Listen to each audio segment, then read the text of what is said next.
plaisir d'ouvrir ce cycle de conférences annuel à raison d'une par mois, qui a été mis sur pied, à la demande d'Edouard Ferrand et moi-même, au sein de la délégation française FNRPM du groupe Europe des Nations et des Libertés. Ce cycle de conférences, vous savez, va se tenir à raison d'une par mois. Elles auront lieu selon les semaines à Bruxelles, à Strasbourg ou à Paris, dans les locaux parisiens du Parlement européen. Nous sommes très heureux en tout cas que l'ensemble des députés, des collaborateurs nous aient appuyés dans notre démarche. Et nous avons pour cette première séance le plaisir d'accueillir aux côtés du professeur Vergou, que je remercie de son investissement de notre côté, des figures très familières que sont Bernard Monod et Jean-Michel Fauser, et quelqu'un peut-être que vous avez déjà eu l'occasion de croiser, mais qui a un rôle important notamment dans l'édification de la pensée de notre mouvement, qui est Bruno Le Maire, professeur honoraire à HEC. Nous sommes ici pour un sujet extrêmement grave, puisqu'il concerne à la fois la situation monétaire et presque économique de la France, et aussi la question fondamentale de la souveraineté. En un peu moins de 2 quinquennats, la dette publique, on essaie de définir tout à l'heure ce qu'on appelle la dette publique, mais la dette publique a presque doublé. C'est-à-dire qu'elle a été, au début du mandat de Nicolas Sarkozy, est tournée à 1100 milliards, peut-être un petit peu moins. Pour les vrais chiffres, Bernard me corrigera, ce n'est pas très important, c'est des ordres d'idées, puis on n'est plus à 40 milliards près de nos jours, hélas. Donc on a débuté l'ère Sarkozy, si on peut dire, enfin l'ère du président Sarkozy, à 1100 milliards, et on dépassera allègrement à la fin de l'année 2016 2200 milliards. On est pour l'instant à 2103 milliards et quelques millions.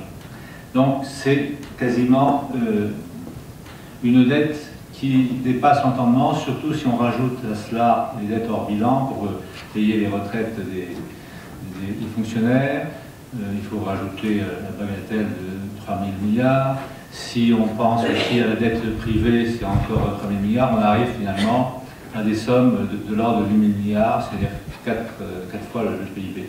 Il faut s'interroger sur les causes, évidemment, de cet endettement qui, sur les 10 dernières années, a été 3 fois plus rapide que dans les 30 années suivant la triste période de 1973, où on parlera aussi de ce qui s'est passé en 1973. Mais pourquoi cette dette a tant augmenté, et surtout, qu'est-ce qu'on peut faire pour y remédier? Donc je passe la parole au professeur Vergou, qui va faire un panorama historique de la notion de dette, la notion de souveraineté, la notion d'État. Mais comme les professeurs sont toujours très bavards, peut-être que je l'interromprai pour passer la main ou la parole aux autres intervenants. Effectivement, dette et souveraineté. On va parler de l'État, mais j'aimerais qu'on parle de l'État en d'autres termes que les termes qui sont généralement diffusés. Quand on parle de l'État à partir de description. Je pense qu'il faut savoir ce qu'est, quelle est la nature profonde de ce qu'on appelle l'État. Pour comprendre la nature profonde de ce qu'est l'État, il faut connaître les sources de sa genèse, de sa naissance. Or, les États, quel que soit l'endroit de la planète où on se trouve, sont nés à proximité du sacré, à proximité des religions. Et les religions, c'est quoi? C'est d'abord un processus d'endettement de l'homme vis-à-vis des dieux. Les États prenant la place des dieux, je vais évidemment très vite, il est clair que fondamentalement, génétiquement, ce qu'on appelle l'État, c'est un créancier infini. On est donc loin de la dette. Et donc l'histoire du monde, ce sera de passer d'une créance infinie à une dette qui n'en finit pas. Voilà le problème. Alors, maintenant, quand on regarde les choses toujours de manière un peu lointaine, alors l'État c'est quoi? C'est manifestement quelque chose comme une extériorité. C'est ce qui nous surplombe tous. Et ce qui nous surplombe tous est quand même accaparé par des personnes, par des êtres humains. Et donc, au fond, on peut avoir une définition un peu méchante qui consisterait à dire, au fond, c'est quoi l'État et c'est quoi le politique? C'est l'appropriation, finalement, de la contrainte publique à des fins privées par des individus, des tyrans, des rois, tout ce que vous voulez, des militaires. Et effectivement, l'État, peut-être chose nouvelle, est un lieu de capture. Il y a effectivement des gens qui vont se penser créanciers, des gens qui vont essayer de penser qu'il faut manipuler l'État. Donc derrière l'État, il faut retenir l'idée de capture. Ce qui va être l'impôt, c'est une capture. Par qui? Par celui qui va le percevoir. Au départ, c'était souvent les princes, les rois, etc. Bien. Alors, ça veut dire au fond aussi qu'il ne faut rien, pour être un vrai patron, il ne faut rien au-dessus de moi. Et ça, c'est le début de l'idée de souveraineté. Quand vous avez un État, il y a l'idée de monopole. Monopole sur un territoire et monopole sur une population. Donc, nécessairement, le processus étatique dans sa formation historique va définir des territoires, va définir des frontières et va définir au fond ce qui va devenir plus tard des nationalités. Puis-je vous interrompre, cher professeur? Vous semblez dire que l'État a précédé la souveraineté. Ou est-ce que ce ne sont pas des concepts qui sont presque finalement joints? Absolument, c'est joint. Tout à fait. Même si on parlera, s'agissant de notre propre histoire, la notion de souveraineté va être étudiée beaucoup plus tard. Mais c'est une notion qui va apparaître intellectuellement, je ne sais pas, vers le 15e, 16e siècle, avec Bodin, et puis les traités de Westphalie, les traités de Mine, ça existait nettement auparavant. C'est intéressant, on peut débattre. Moi, je veux bien, parce que si je parle une demi-heure, c'est peut-être un peu... Alors, je veux bien répondre à des questions, c'est peut-être sympa comme ça. Très bien. Alors oui, on insiste aussi sur la notion de souveraineté, parce que vous vous souvenez sans doute ici, ou dans un hémicycle plus important encore, le débat lancé par Marine Le Pen, auquel le président Hollande avait si mal ou si bien répondu. Il est clair que cette notion de souveraineté, on ne peut pas s'en débarrasser ni politiquement, ni monétairement. Je crois que vous avez raison d'insister sur ce point, mais peut-être que justement, une précision. Merci.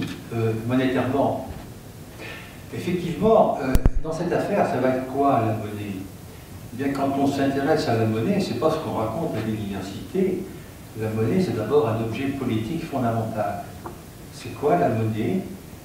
C'est le choix du prince. Quel choix?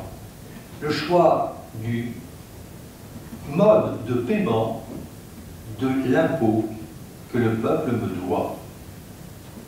Donc le prince, le souverain, choisit la forme de la dette que les sujets vont devoir lui verser.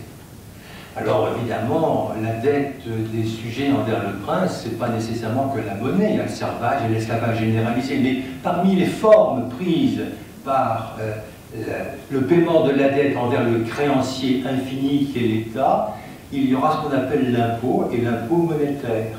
Et ça ne peut pas être n'importe quoi. Donc la monnaie, ce n'est pas une marchandise permettant de faire circuler les marchandises. C'est un équivalent général à l'échelle de la planète, parce que les souverains en question se font la guerre. Et la guerre est coûteuse. Et par conséquent, il faut un instrument de règlement de mes dettes. Vous voyez bien que nécessairement, cet objet politique qu'est la monnaie va prendre la forme de la liquidité la plus liquide, ce sera le métal précieux. Bon, alors, justement, vous avez prononcé au début de votre exposé la notion de créancier infini. Là, vous parlez de liquidité monétaire. Et à partir de quelle période pensez-vous que cette notion, finalement, de créancier infini, puisque le prince ou le roi avait tout pouvoir a basculé peu à peu vers cette notion de débiteur illimité. Est-ce l'intervention des banques que j'aime pas trop? Ça, c'est d'autres raisons. Là, c'est un problème fondamental. Il se trouve que la monnaie, c'est l'outil du prince, mais en même temps, il ne le maîtrise pas totalement. Pour une raison assez simple, c'est que la monnaie va devenir aussi réserve de valeur. Et la réserve de valeur, c'est quoi? Ça peut être l'accumulation de monnaie, c'est l'épargne, qui va venir gêner le prince. Donc on aura un phénomène de rareté monétaire. Il faudra se battre contre la rareté monétaire. C'est ce que j'appelle la loi d'airain de la monnaie. Une loi d'airain qui sera mise au banc au XXe siècle d'ailleurs, qui est un siècle très très intéressant, mais on y reviendra. Alors, que va-t-il se passer? Eh bien, il y a des agents privés, ce que j'appelle le monde horizontal. Il y a le monde vertical, c'est le monde du prince. Il y a le monde horizontal, c'est le monde des marchands. Le monde des marchands utilise la monnaie, bien sûr. Et finalement, il sera de l'intérêt du prince, pour lutter contre la rareté de la monnaie, de laisser faire la finance. Faire quoi? Eh bien, émettre finalement de la monnaie fiduciaire en quantité excédentaire par rapport à la réserve métallique. Le prince aurait pu le faire aussi, mais le prince devient endetté. Et une façon de payer ses guerres, payer la violence, sera de faire appel à l'horizontalité, autrement dit à la finance. Alors, c'est un point de droit, voyez-vous, qui n'a pas été étudié ni par les juristes, à mon avis, ni par les historiens de manière suffisante, mais ce que je crois vraiment, c'est qu'un jour, on va avoir quelque chose comme un accord, une contrainte, finalement, dans cette capture de l'État, un accord entre le souverain et puis le monde de la finance, un accord entre la verticalité et l'horizontalité, et on va finalement se rendre mutuellement des services. Mais ces services mutuels, c'est déjà, je dirais, la finance qui pointe son nez et qui va transformer ce créancier infini en débiteur. Ce sera le début de la dette publique. Et vous savez bien, la dette publique, il y aura une façon de la gérer à un certain moment, mais il suffit de tuer, on va expulser les juifs, on va tuer les banquiers, etc. C'est une façon de faire, mais on ne pourra pas toujours faire comme cela. Bien. Alors, au fond, on va aboutir à quoi? On va aboutir, pour lutter contre cette monnaie qui a tendance à ne pas être contrôlée, on va aboutir à la naissance d'un système privé de création monétaire. Oui, un système privé de... Ah, ça c'est très nouveau, ça. C'était le prince qui avait créé la monnaie en tant qu'objet politique. Et finalement, la monnaie va devenir quelque chose de privé. Et vous savez bien que c'est ce que nous connaissons aujourd'hui. La monnaie est privée. C'est un bien public qui, fort bizarrement, très très bizarrement, est défini dans sa réglementation par la puissance publique, mais qui est de fait créé par un système privé. Et tout cela va se manifester au fond jusqu'à maintenant. Alors, peut-être qu'avant d'arriver à la période actuelle, je voudrais parler de la souveraineté et d'une souveraineté qui est en train de disparaître. Vous voyez bien que... Juste pour préciser, puisque vous êtes sur la question de création monétaire privée, on oublie trop souvent, effectivement, que la liquidité monétaire est créée peut-être à 80% par les banques et que 90% ou 95% des dépenses sont faites avec de l'argent scriptural, c'est-à-dire de l'argent que vous avez dans vos comptes ou que vous n'en avez pas si vous avez des dettes. Mais cette dérive, effectivement, qui va voir, je crois que M. Schaffhauser va en parler à propos de la loi de 73, va prendre son émergence totale lorsqu'il va y avoir non seulement le système bancaire qui va prendre la place ou l'autorité de création monétaire par rapport à l'État, mais aussi les marchés financiers qui eux-mêmes vont d'une certaine façon presque supplanter le système bancaire proprement dit. Mais cet aparté étant terminé, je pense qu'il faut effectivement revenir sur la notion de souveraineté. Alors, effectivement, et là, c'est un point un peu particulier. Vous voyez que la souveraineté va être de plus en plus contestée. Car techniquement, ces monnaies privées, il faut qu'elles s'échangent entre elles. Ça suppose la création un jour d'une entité au-dessus. Tiens, encore un élément de souveraineté, une extériorité. Il y a l'État qui est une extériorité qui surplombe. Et puis, il y a quelque chose qui va être aussi une nouvelle extériorité, vous l'avez compris, c'est la Banque centrale, qui va se charger effectivement de régler toute cette circulation de monnaies privées qui sont en concurrence entre elles. Et là, ça va être quoi la Banque centrale? Vous pouvez considérer que c'est une association de banquiers qui va créer cet objet. Voilà, les besoins horizontaux nous faut penser qu'il faut quelque chose qui nous dépasse. C'est la Fed américaine, par exemple. Et puis, vous avez une autre conception du monde, c'est la conception française, où on va avoir une banque centrale qui va devenir quelque chose qui est dans la main de l'État. Je pense que c'est d'ailleurs l'expression de Bonaparte lui-même qui fut, vous le savez, le créateur de cette banque centrale. Alors, la suite de l'histoire, vous la connaissez un peu. Oui, les banques centrales sont plus ou moins dépendantes, indépendantes, mais il y aura un moment extraordinaire au XXe siècle, c'est qu'il faudra mettre fin à la loi d'airain de la monnaie. Nous y serons contraints.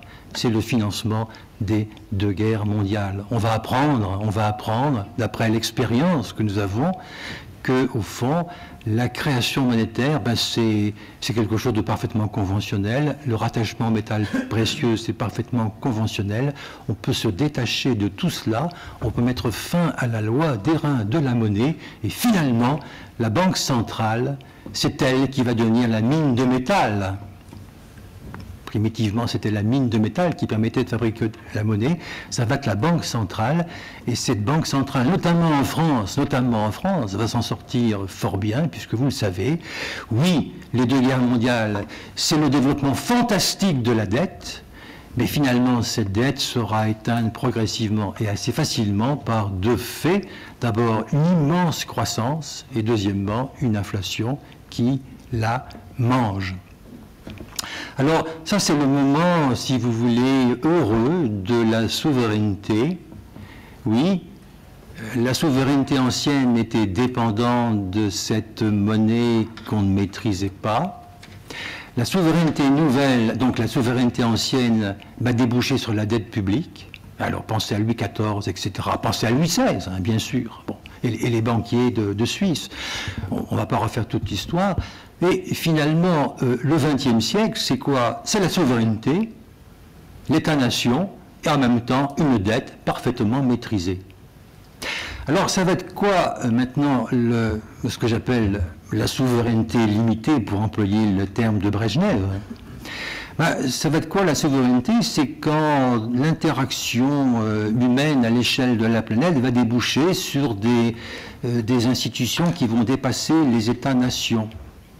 Et alors on va se rendre compte tout doucement, et ça va être évidemment ici un lieu magnifique de destruction des États-nations, je veux dire cette maison, le monstre européen, effectivement, la limitation de la souveraineté, ça va être de dire, écoutez, oui, l'État est devenu démocratique, la capture de l'État maintenant, c'est la capture de tous, c'est démocratique, simplement quand vous jouez le jeu de la démocratie, sachez que le résultat du jeu ne doit pas dépasser les limites du terrain. Là, vous êtes en souveraineté limitée. Vous pouvez voter comme vous voulez, mais attention, le résultat du jeu ne doit pas être en contradiction avec les traités. Je pense que le président de cette maison, enfin pas cette maison, mais de la maison d'à côté qui s'appelle la Commission, a eu ses propos un peu malheureux. C'était, je pense, vers le 13 ou 14 juillet 2015. Là, vous êtes en souveraineté limitée. Et cette souveraineté limitée, elle avait commencé bien avant, et là je vais laisser Jean-Luc parler. La souveraineté limitée, quand on va dire, à partir du début des années 70, on va dire, mais non, vous savez, ces banques centrales-là, elles doivent être indépendantes des États, car le prédateur public, il faut s'en méfier. Il faut faire confiance à la finance, il faut faire confiance aux banquiers. Vous avez la loi de 73, et puis vous avez finalement, derrière tout cela, vous avez l'ordolibéralisme allemand qui va arriver et qui va dire « c'est fini, les banques, c'est fini, la monnaie maintenant, nous retrouvons sa vieille conception de loi d'airain, c'est fini ». Désormais, la monnaie n'est plus maîtrisée par le prince, la monnaie est quelque chose qui nous dépasse tous. C'est une nouvelle extériorité, c'est plus l'État. Il y a quelque chose qui nous dépasse tous. Évidemment, l'indépendance de la Banque centrale, c'est aussi sa dépendance par rapport à l'horizontalité, le monde de la finance qui va complètement l'emporter sur la verticalité, sur l'État. Et par conséquent, la conclusion consiste à dire, mais il faudrait peut-être changer les choses. Elles changent, oui, car vous voyez bien, et vous avez appris comme moi, je souriais, je me suis beaucoup amusé il y a une quinzaine de jours, quand j'ai vu que, oui, non seulement avec les QI, les taux de l'intérêt étaient devenus nuls, mais en plus, le souverain allait récupérer des milliards de dollars. Obama vient de récupérer 536 milliards au seul titre de l'année 2015. Ben oui, ce sont les fruits du QI américain. 536 milliards de dollars, c'est la somme que vous avez pu lire comme moi. Oui, alors ça c'est merveilleux. Alors vous vous dites, finalement, ce début du XXe siècle, avec cette crise et la façon de la gérer avec les QI, on va retrouver peut-être la maîtrise des banques centrales. Mais vous savez bien que ce n'est pas vrai, car ces QI nouveaux sont extraordinairement dangereux, nous préparent la nouvelle crise. Vous n'ignorez pas, et là je vous renvoie aux travaux des économistes de Natixis qui sont très très intéressants de ce point de vue-là. Je voudrais juste vous interrompre 2 minutes sur la notion de QI. C'est une façon de croire que l'on peut créer de la monnaie pour relancer l'économie, alors que cette monnaie va essentiellement pour essayer de redorer, j'allais dire le blason, non, le bilan des banques, et la majorité de l'argent ainsi créé soit par la Fédérale Réserve, soit par la Banque Centrale Européenne, passe dans les banques et se retrouve très rarement dans l'économie réelle. En fait, ça explique beaucoup plus les fluctuations des marchés boursiers qu'une relance quelconque. On a calculé, je crois que c'est les éconoclastes avec Olivier Delamarche, qui a montré que finalement pour créer 1 de chiffre d'affaires, il fallait maintenant utiliser 7 points de dette. C'est-à-dire que de plus en plus, pour essayer de relancer cette croissance que notre cher président, cher dans tous les sens du mot, voit au coin de la rue, il faut de plus en plus de mettre de l'argent en dette, pour avoir un résultat minable. Donc c'est cela qui montre aussi que nous avons sans doute atteint, peut-être pas encore une dette illimitée, mais une dette dont on ne voit pas, on voit de moins en moins l'intérêt, sinon pour les banques qui espèrent gagner un peu de temps, jusqu'à quand, on ne sait pas trop. Mais je t'ai interrompu et je pense que Jean-Luc voulait intervenir sur ce point. Oui, enfin bon, je vais intervenir en faisant un résumé d'articles que j'ai produits en 2012. Je me suis arrêté en 2008 à travailler sur les questions un peu stratégiques de l'État pour prendre des années sabbatiques et travailler justement les questions financières. Et en 2012, j'écrivais une série d'articles dans Atlantico, comment la finance a pris le contrôle de l'économie et de la société. La logique, c'est effectivement que la finance sert l'économie et que l'économie sert l'homme. Ça, c'est un processus naturel, l'homme dans ses besoins. Maintenant, on a inventé un processus extrêmement intéressant où c'est l'homme qui sert l'économie et puis l'économie sert la finance. Et ce retournement copernicien, comment y est-on arrivé? Comment a-t-on fait pour faire que la finance ne serve plus l'économie ni l'homme, mais qu'en fin de compte, l'homme serve l'économie et la finance? Et que, en fin de compte, la finance soit le prince, soit le roi, sur lequel nous avons une dette infinie et qui a remplacé le souverain. La finance devient le souverain. Finalement, derrière l'homme, je sous-entends qu'il y a aussi cette idée encore de bien commun, qu'il y a un État qui serve le bien commun, même que la captation au nom de ce bien public se fait par des personnes le plus souvent. Mais ça, c'est toute une question politique, on va pas la traiter maintenant.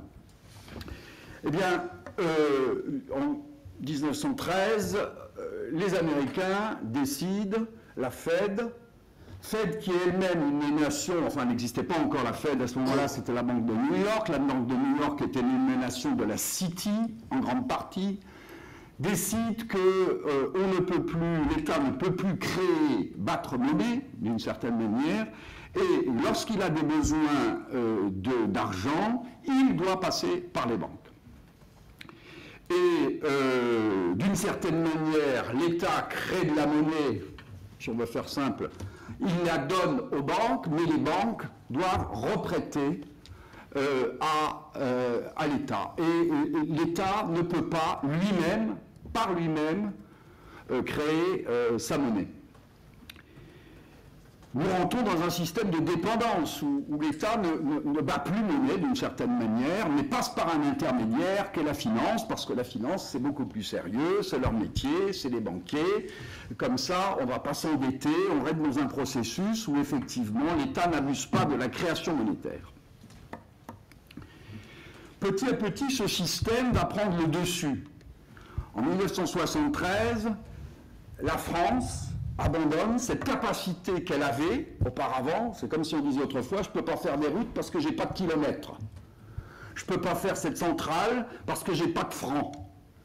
Eh bien, la France n'avait pas ce problème. Nous étions dans un pays extrêmement endetté, et pourtant nous nous sommes reconstruits par un système qui décidait, effectivement, de créer des francs, d'une certaine manière, par des avances du Trésor à l'État, où la Banque centrale était d'une certaine manière, oui, réquisitionnée pour créer de l'argent, des francs, qu'elle donnait à l'État, et que l'État devait rembourser, ou ne remboursait pas d'ailleurs. Il y a des cas multiples où on ne remboursait pas. C'était un système parfait, d'ailleurs il eût été impossible de reconstruire la France si nous n'avions pas eu un tel système, puisque nous étions dans un état d'endettement après-guerre qui dépassait l'endettement actuel. Nous avons donc cette loi qui nous oblige, comme celle de 1913, à passer par les banques pour... Cela s'est fait, pas tout de suite, cela s'est fait de manière progressive, parce qu'évidemment, le système financier, c'est bien plus sérieux, ça c'est mieux géré, et il n'y aura pas comme ça de création monétaire excessive, ni d'endettement. Derrière l'idée de création monétaire excessive, vous comprenez bien que si on crée de la monnaie, mais que la richesse est toujours la même, vous diluez votre monnaie. Et surtout le rentier qui lui a son bas de laine, eh bien, si vous créez 2 fois plus de monnaie et la richesse elle est la même, la monnaie diminue de moitié. Donc votre bas de laine, il vaut moitié moins.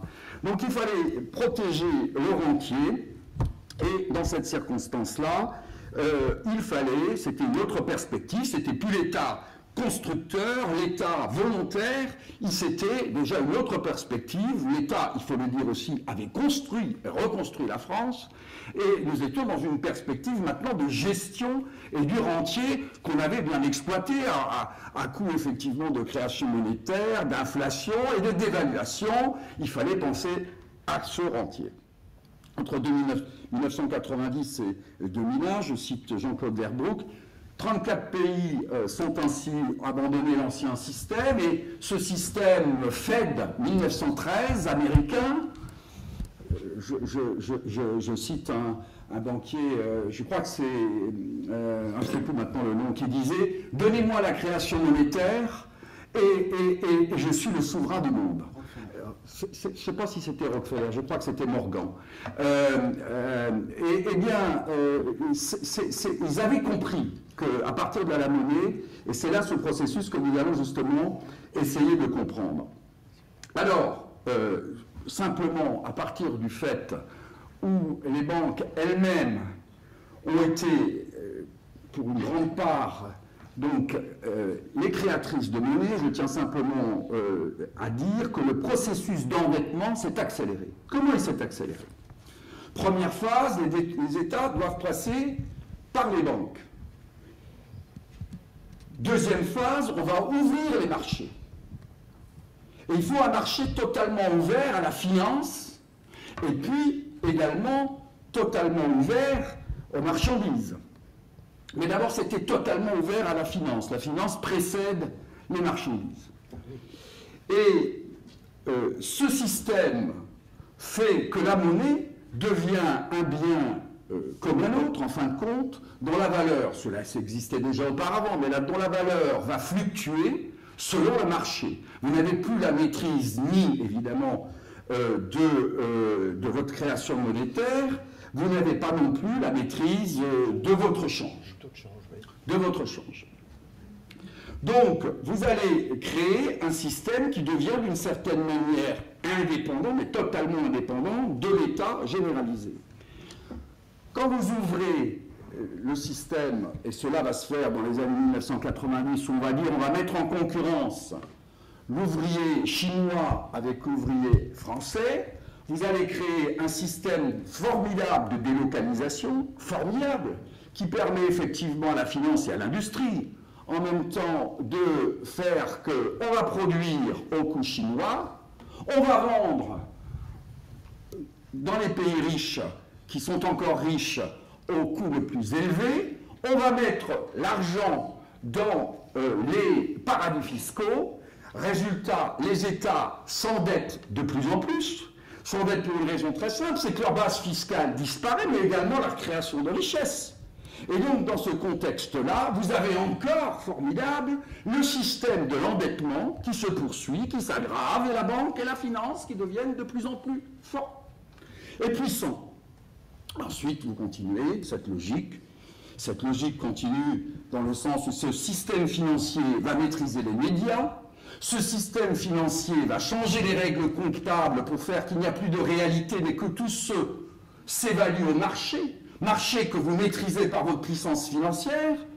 Et puis vous avez les think tanks, tout ceci qui vous prouve, vous oubliez complètement cette notion de monnaie souveraine de l'État qui bat pour montrer un système complètement nouveau, subjectif, articulé, de valeurs qui renvoient à la valeur, que vous pouvez vous-même maîtriser, mais où le souverain, le pseudo-souverain, n'a plus rien à dire, et qui ne peut être que passif et obéir. Et puis la logique, je juste fini la logique, et la logique finale, c'est que lorsque vous avez un système pareil qui est arrivé à... Aujourd'hui, les banques, ça représente normalement à peu près entre 3,5, je prends les banques de la zone euro, 3,5 à 4 points, 3,5, 4 fois le PIB de la zone euro. Les bilans. Voilà, le bilan des banques. Mais attention, sans compter le shadow banking. Et là, vous pouvez facilement le multiplier par 4 fois 5. Donc, vous arrivez à 10, 15 fois. Vous avez donc un système absolument fantastique de création monétaire, de maîtrise. Vous savez, moi je suis un thomiste, alors quand le concept ne renvoie plus à la réalité, et lorsque le concept lui-même, la monnaie, devient, c'est déjà ce que Aristote d'ailleurs décrivait, la monnaie devient un bien en soi, et non seulement la monnaie devient un bien en soi, la monnaie renvoie qu'à la monnaie pour sa valeur, et vous manipulez la monnaie selon les intérêts multiples que vous pouvez avoir. Eh bien, vous êtes dans le subjectivisme absolu, sauf que la réalité est quand même là. À un moment donné, vous avez créé de la monnaie, toujours plus de monnaie. Nous n'y sommes pas encore. Hein. La crise de 22 la crise de 22, nous étions à 100% du PIB de création monétaire, de monnaie de base, de ce que font les banques centrales. Aujourd'hui, nous sommes au niveau mondial, vous voyez qu'il y a encore des perspectives, nous sommes au niveau mondial à peu près à 40 points. Hein, mais certains pays sont quand même beaucoup plus élevés. La Chine, le Japon, la Fed est à peu près dans la moyenne des 40, la Banque centrale est à peu près à 16-17 points. Donc, dans cette perspective-là, vous arrivez à un système extrêmement fragile où n'importe quoi, une fluctuation, ce que nous avons vu avec la crise des subprimes, bien que là c'est beaucoup plus compliqué, parce que ça c'est l'objet d'un livre, je voulais vous l'apporter, mais je les ai oubliés, je voulais vous en apporter une dizaine, mais pour ceux qui le demandent, je leur distribuerai comment cette crise a été voulue et comment elle a renforcé la finance. Elle n'a pas du tout régulé la finance, elle a renforcé la finance. Mais vous arrivez, crise financière, stop ou encore, hein, vous arrivez à un système extrêmement fragile, et à tout moment, ce système peut s'effondrer, pour différentes raisons. Entre la fluctuation des valeurs et la réalité de base. Et à ce moment-là, eh bien, on a trouvé la solution. Ce n'est plus les États qui viendront, comme cela a été le cas en 2008, sauver d'une certaine manière les banques, mais c'est directement les banques qui auront la possibilité de pomper dans vos poches et d'aller prendre, de mettre la main sur vos économies, sur votre patrimoine d'une certaine manière, et vous avez la finance qui effectivement directement prend le contrôle de la société. Eh bien, ce processus-là, nous ne pouvons que l'interrompre en revenant à la souveraineté monétaire. C'est pour cela que je pense qu'il est absolument impossible, sous quelque forme que ce soit, de promettre des réformes, de vouloir un changement de la situation économique de la France, si nous ne retrouvons pas la souveraineté monétaire. La souveraineté monétaire est à la base de toutes les réformes que l'on veut engager. Et je prendrai pour exemple quelque chose qui, pour moi, a été donné, un exemple qui a été donné au patron des patrons français. Eh bien, je lui disais, la fiscalité des entreprises allemandes, c'est 8 points de PIB en moins que la fiscalité sur les entreprises françaises. Ce qui leur donne évidemment un facteur de compétitivité, de capacité de recherche, de recherche-développement, de prise de marché à l'extérieur extrêmement important. Et je lui disais, supposons qu'on diminue la dépense publique de 4 points, et qu'en même temps, on diminue de 4 points l'impôt sur les sociétés. Ce qui veut dire aussi qu'en contrepartie, on va le faire peser sur la consommation. Eh bien, immédiatement, nous rentrons en récession. Si nous n'avons pas l'instrument monétaire, nous ne pouvons absolument engager aucune réforme. Et tous ceux qui vous disent le contraire, ce sont des menteurs. Et il n'a pas pu me répondre d'ailleurs, parce qu'effectivement il était bien conscient, et l'exemple était là, de la Grèce, du Portugal, de l'Espagne même. On pourra revenir, on dit que l'Espagne a bien réussi sa transition. Non, elle produit moins de richesses aujourd'hui qu'elle n'en produisait avant 2008. Eh bien, nous avons besoin de l'instrument financier. Et il n'y a pas de discussion possible. Ou bien le pouvoir public, l'État, a la souveraineté, ou bien la finance et le souverain. Il ne peut pas y avoir deux souverains. Ou bien on choisit l'un, ou bien on choisit l'autre. Il n'est pas possible que les deux vivent ensemble. Je vous remercie. Alors, bon, mon intervention est peut-être un peu dépassée par rapport à ce que tu as dit, mais je crois quand même qu'à un moment donné, tu dis la finance remplace finalement ou précède la monnaie. Et je crois que c'est un des points importants qu'il y a eu à la fin des années 60 ou au début des années 70. L'État, qui avait effectivement été un facteur de reconstruction, donc il était encore souverain d'une certaine façon, a voulu passer la main à d'autres, mais cette main aurait pu être prise par les entrepreneurs, par les capitalistes industriels. En fait, il se trouve que ce sont les financiers qui ont pris la main à ce moment-là. Est-ce qu'il y a une explication rationnelle pour ça, ou est-ce que ça s'est fait parce que la nature est horreur du vide, l'État se désengageant, d'autres pouvoirs ont pris le... Jean-Claude pourra répondre. Moi, c'est une période que j'ai vécue. puisque j'ai eu l'occasion de m'en entretenir à la fois avec Claude Gruson et Jean Cerizet, à qui je dois un peu mon orientation politique également. Et cela a été fait d'une certaine manière assez naturellement. On considérait, et je ne crois pas qu'ils ont pris conscience de ce qui se passait. C'est pour ça qu'il faut toujours être prudent en s'imaginant qu'il y a un complot. Je crois qu'ils ont considéré qu'ils ont fait leur job, qu'ils ont reconstruit la France. À ce moment-là, il y avait une sorte de modernité que représentaient les États-Unis. On avait, il est vrai, spolié le rentier. Ah, c'est ça. On avait spolié le rentier. Bon, mais ça, De Gaulle avait aussi choisi, non seulement de spolier le rentier, quand il avait à choisir entre les vieux, l'assurance vieillesse, la retraite et les jeunes, les allocations familiales, il a délibérément choisi d'augmenter les allocations familiales et de ne pas augmenter les retraites à un moment donné, ou très marginalement. Donc c'était un choix qui était fait pour l'avenir. Nous avons fait un choix exactement pour le passé. C'est pour ça que les jeunes ne trouvent pas leur place et que les vieux sont là tout puissants. Donc il était ce choix, je dirais, un peu naturel. À ce moment-là, effectivement, Rothschild, Pompidou, c'est vrai, mais je ne sais pas si c'était... Bon, il avait sa compétence, c'est pas vraiment... On ne peut pas dire qu'il a été l'homme qui a manipulé tout ça, mais c'était dans l'air du temps. C'était la modernité incarnée par les États-Unis, et à ce moment-là, on a fait le choix de l'abandon, il faut le dire, de l'abandon de cette souveraineté. Alors, je crois qu'il faut effectivement ajouter la fin du système de Bretton Woods. Oui, je crois que tu as tout à fait raison, 71, absolument. Avec des années un peu complexes, à partir du 15 août 1971, jusqu'au moment où, quelques années plus tard, avec la forte présence déjà de la City, des banquiers de la City à la Jamaïque, il a été décidé que finalement les taux de change ne sont plus définis politiquement. Vous voyez cette expression d'ailleurs qui est reprise par le patron de la Banque centrale allemande, il s'inquiète tout le temps. Je ne sais pas, il vient ici de temps en temps. Il est tout le temps inquiet. Il ne faudrait pas qu'on ait une conception politique des taux de change. Mais avant, c'était que ça. C'était par décret qu'on définissait un taux de change. Or, à la conférence de la Jamaïque, on va dire que finalement, les monnaies sont des marchandises et que les taux de change sont fluctuants. Pourquoi la City, pourquoi la finance est intervenue massivement là-dessus?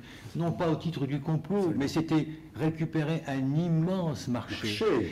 Car en fait, lorsque les monnaies ne sont plus définies politiquement et qu'elles fluctuent, vous créez de l'insécurité. Mais nous, justement, nous les banquiers, on va vendre de la sécurité. Et ça a été, voyez-vous, moi j'en ai parlé au ministre des Finances de l'époque de Valéry Giscard d'Estaing, c'était aidez-moi. Il était là, il était ministre de... Non. Il a terminé sa carrière de sénateur il y a 2 ou 3 ans. Fourcade, oui. J'en ai parlé avec lui. Il m'a raconté toute l'histoire. Il était étonné de la présence des banquiers londoniens qui ont poussé. Nous, on disait non. Et finalement, on a lâché le morceau. Et effectivement, vous avez un déploiement fantastique de la finance. Vous créez de l'insécurité. Nous, on va la vendre, la sécurité. Et vous avez tous les produits après qui arrivent. Tous ces produits qui sont autant de bombes aujourd'hui à retardement. Hein. Voilà. Ça, je crois que c'est important. Mais il n'y a jamais de complot. L'interaction sociale, c'est jamais des complots. Chacun essaie de trouver son truc. Et ça débouche, voilà. Hein. Les hommes font l'histoire, mais ils ne savent jamais quelle histoire ils font. Absolument. Hein, voilà, c'est ça. Alors évidemment, je crois qu'on n'aime pas trop cet auteur, mais on ne va pas dire qui c'est.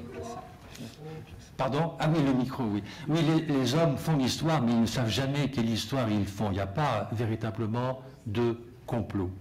Donc voilà. Maintenant, est-ce que le quantitative easing est la solution? Vous l'avez expliqué, je pense que c'est pas vrai. Maintenant, il y a un autre quantitative easing qui est suscité par certains, qui est le quantitative easing pour le peuple. Le quantitative easing en direct pour les États, pour les entreprises et puis pour les particuliers. Mais écoutez, ça c'est quand même aussi à l'heure, car effectivement, on va se heurter à l'ordolibéralisme. Si vous parlez de quantitative easing par les banques centrales au profit des États, les traités s'y opposent. Et vous voyez déjà que le pouvoir allemand est extrêmement inquiet de ce qui se passe avec le petit quantitative easing d'aujourd'hui. Pourquoi est-il inquiet? Parce qu'il nous dit, écoutez, de manière détournée, vous êtes en train de fédéraliser la dette. Et donc, c'est de l'eurobond tout ça. C'est de l'eurobond masqué, mais c'est de l'eurobond. Excuse-moi, ça fait 2 fois que tu parles d'ordolibéralisme. En fait, l'ordolibéralisme est le libéralisme à la Schlag, si vous voyez ce que je veux dire. C'est la vision allemande du libéralisme. Ah oui, mais de ce point de vue-là, les Wall Street et le monde de la finance est tout à fait étonné. Ils n'en demandent pas tant. Ils n'en demandaient pas tant. Oui. Ce sont les Allemands qui eux, ne sont pas vraiment des libéraux d'ailleurs. Mais oui, c'est très curieux. Avec une énorme hypocrisie, il faut quand même le dire, allemande, parce qu'ils acceptent quand même le quantitative easing actuel, le premier quantitative easing, l'actuel c'est encore quelque chose de différent, mais le premier quantitative easing qui a été fait essentiellement. Il y avait dans la Banque centrale 850 milliards d'actifs qu'on ne pouvait pas évaluer au marché, hors marché.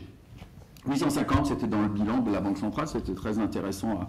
Non-marketable assets, donc des actifs dont on ne sait pas très bien la valeur. Eh bien, ils venaient en grande partie des banques allemandes.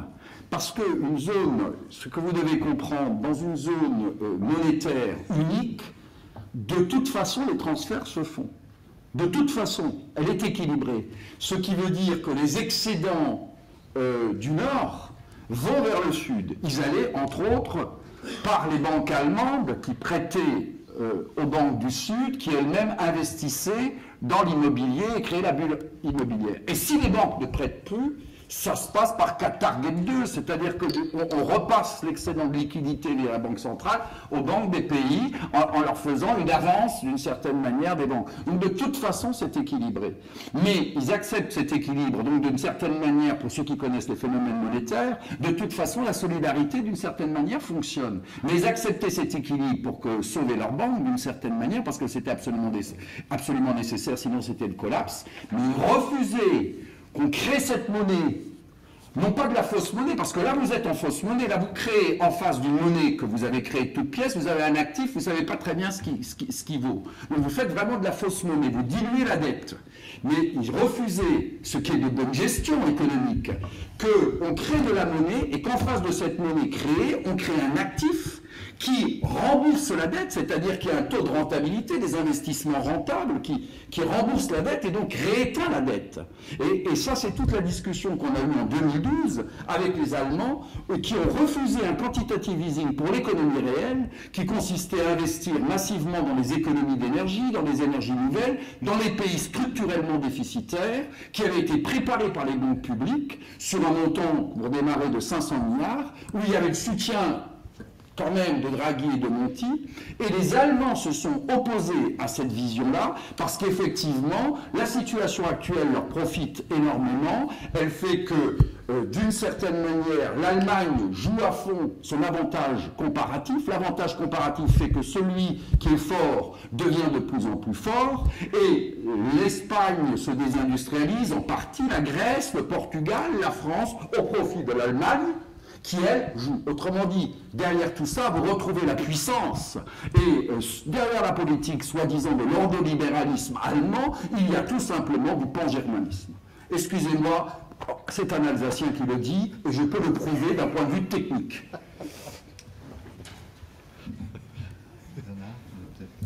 Commencer à t'exprimer. Oui. Tu piaffes la patience. Oh non, j'attendais sagement qu'on me donne la parole. Non, simplement, il faudrait repartir du titre de cette conférence, c'est la dette, une menace pour la souveraineté. Personnellement, moi, je vais un peu plus loin, et ça sera aussi ma conclusion, c'est que la dette, c'est la monnaie des esclaves. Je vais vous le démontrer, et c'est pour ça que je suis content effectivement que Jean-Claude Verbroek et nous avons la chance qu'il soit parti de la genèse en fait de ce qu'est la dette. C'est effectivement issu de l'État. Et c'est pour ça que personnellement, moi, je suis très attaché au concept d'État de droit, parce que le droit en fait qui se traduit au niveau de la monnaie, c'est le produit de l'État, le produit d'un droit. Principal qui est la monnaie intrinsèquement bien entendu liée à la dette, puisque la monnaie c'est l'expression de titres de créance, et les titres de créance ce sont des dettes, et tout ça bien entendu est géré à l'heure actuelle non plus par les États mais par le système bancaire qui a pris la main effectivement depuis les années 70, comme le disait mon camarade Jean-Claude Schaffhauser. Tout ça tourne autour aussi d'une notion qui a été peu évoquée jusqu'à présent, c'est la confiance. C'est-à-dire que tout ce système, à la fois sur la dette, la monnaie et les banques, repose sur la confiance dans la valeur de tout ça. Et quand on sait que cette valorisation des dettes ou de la monnaie ou des titres d'actifs dans les grandes lignes est pilotée par les marchés financiers et donc par les banques d'affaires ou ce qu'on appelle les banques d'investissement ou les banques de marché, on a compris en fait le lien global entre l'ensemble des trois acteurs, ce que j'ai qualifié moi de triangle des servitudes. Quand je vous parle d'esclaves, ça veut dire que derrière il y a une servitude. La servitude, elle est faite effectivement par la dette, l'euro, en l'occurrence en Europe, et puis les banques. Et je rajouterai même les assurances maintenant, qui sont directement concernées, puisque les assurances vie, notamment l'épargne qui est investie dans les contrats d'assurance vie, est largement fait en titre de dette. Donc tout se tient, on le voit bien. C'est pour ça que je parle de triangle de servitude. Au-delà de tout ça, si vous voulez, il y a une notion qui transparaît et qui explique en fait depuis 40 ans pourquoi nous avons été enfermés dans ce que je qualifie moi le modèle ultralibéral mondialisé, puisque tout ça nous vient d'ailleurs que de la France, ça nous a été imposé. Jean-Luc et Bruno Le Maire nous ont parlé effectivement de la loi de 73. Alors déjà à ce titre-là, je vous invite à lire, pour ceux que ça intéresserait d'aller plus loin, un ouvrage inédit à ma connaissance qui s'appelle Enquête sur la loi du 3 janvier 1973, qui a été fait par une de nos relations, qui travaille aussi parmi nous, c'est Pierre-Yves Rougeron, qui a fait un ouvrage remarquable, qui a fait la description exacte de tout le processus, depuis l'origine de cette loi, qui est pour nous le péché originel, le deuxième péché originel, concernant notamment la dette. Car en France, puisqu'on parle de la France, quand on regarde les chiffres, à partir de 1973, nous avions l'équivalent à peu près de 20 milliards d'équivalents euros courants. Nous sommes aujourd'hui, comme l'a dit tout à l'heure le professeur Le Maire, nous sommes environ à plus de 2100 milliards d'euros de dette à fin 2015. Pour vous donner un ordre d'idée par rapport à nous, parce que ces sommes sont tellement gigantesques que ça dépasse l'entendement, c'est à peu près 33 000 euros sur la tête de chaque Français, y compris les enfants, mais tout le monde. Donc ce n'est pas rien, on voit bien que c'est une mise progressive, mise en esclavage progressive de l'ensemble des citoyens. D'où ce discours permanent qui nous est infligé et qui nous vient bien entendu de cette grande maison à Bruxelles, qui est la Commission européenne. Il ne parle que de réforme structurelle. Cette réforme structurelle, c'est quoi? C'est ce qu'ils appellent les réductions de déficit public. Mais les réductions de déficit public, nous, on veut bien en faire, sauf que ce ne sera pas tout à fait sur les mêmes éléments. C'est-à-dire que si on les prend les uns après les autres, il y a effectivement la monnaie, puisqu'on vient de vous démontrer depuis tout à l'heure qu'il y a un lien tout à fait interdépendant entre la dette, la monnaie et les banques, et que tout ça, si vous voulez, fait qu'il nous impose une austérité, ou en tout cas un début de plan de rigueur, que l'on voit déjà apparaître en zone euro en Grèce, avec les plans de restructuration qui ont été imposés avec une violence inouïe quand même l'été dernier, après un référendum où le non l'a emporté, et bien 10 jours après, revirement de situation, et puis vous aviez un accord sommet européen qui imposait un diktat de la Troïka. Alors la Troïka, vous savez, c'est le FMI, la Banque Centrale Européenne et l'Union Européenne au sens large, Commission Européenne, Conseil Européen et le Parlement, bien entendu. Donc tout ça est en fait, ce sont en quelque sorte les syndics de faillite des créanciers. Car qui sont les créanciers? Puisque quand il y a une dette, il y a effectivement un engagement dans le passif d'une créance, mais nos créanciers à l'actif, ce sont tous ceux qui détiennent notre dette. Alors en France, quand on parle de la dette, elle est à 2/3, environ 64%, détenue par des non-résidents. Personnes morales, bien entendu. Donc des fonds de pension américains, des banques d'Arabie Saoudite, des Émirats arabes en général, également des banques anglo-saxonnes, à Wall Street, à la City, etc. Ce sont l'ensemble de nos créanciers qui ont droit de regard permanent, puisqu'ils siègent à l'agence France Trésor en France, ce qu'on appelle l'AFT, c'est-à-dire l'agence qui émet la dette de la France pour le compte de l'État. Et donc ces gens-là siègent au sein d'un board dans lequel, je vous signale, il n'y a même pas un représentant de l'État français admis dans ce conseil d'administration, il faut quand même le savoir, hein, je pense que vous avez ça en tête. Et c'est-à-dire qu'il y a l'ensemble des créanciers, mais il n'y a pas le débiteur en face pour défendre sa propre position. Donc ce qui veut dire que ces 2100 milliards d'euros de dette, il va falloir progressivement les rembourser, de gré ou de force, puisque depuis à peu près 43 ans, aucun euro ni aucun franc avant l'euro n'ont été remboursés, puisque c'est une espèce de boule de neige qui grossit d'année en année, donc depuis 43 ans, et qui constitue le volume considérable que ça représente aujourd'hui. Juste pour terminer, donc si vous voulez, il y a 4 manières de sortir d'une dette publique, hein, on ne parle que de la dette publique française. Hein. Il y a bien entendu le fait de la rembourser. La deuxième, c'est l'inflation. Je vous en dirai un mot juste après, parce que je vais redonner la parole. La troisième, c'est ce qu'on appelle la répudiation, c'est-à-dire annuler la dette partiellement ou totalement. Et puis, la dernière, la pire, c'est la guerre.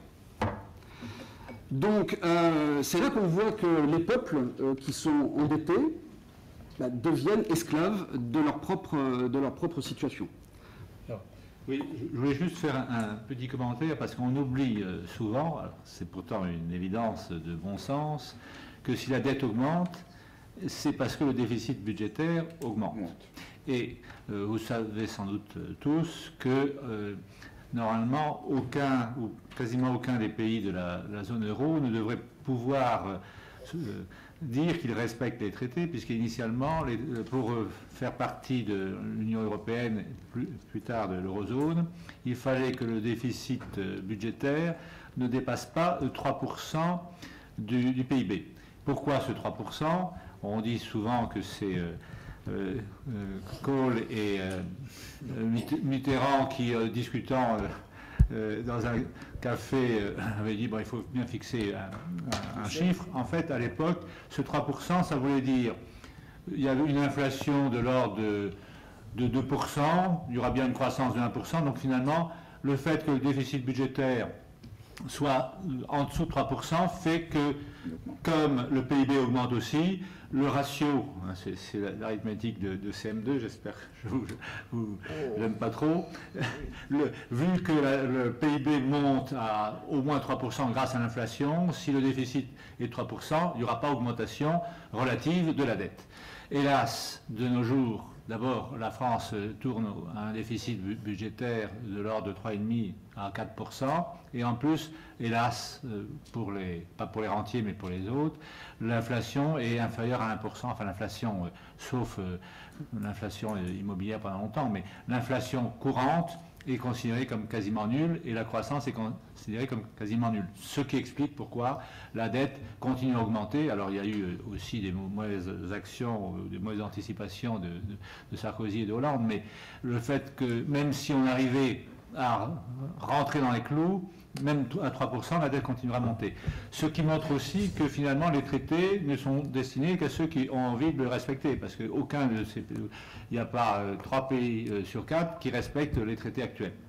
Et je voudrais terminer aussi sur un petit point qui a été soulevé tout à l'heure par le professeur Werbro, qui dit Juncker a une parole malheureuse à propos de la souveraineté et de la monnaie. Mais en fait, c'est au contraire une parole très heureuse. Il montre bien que, du point de vue des bureaucrates de Bruxelles, ce que décident les peuples, ce que décide le peuple qui devrait être souverain, n'a aucune importance. Donc finalement, c'est un peu comme aux élections régionales que le MP et le PS se mettent ensemble, ça montre finalement que nous avons raison de dénoncer à la fois la bureaucratie antidémocratique du Parlement et ainsi que ce genre de choses.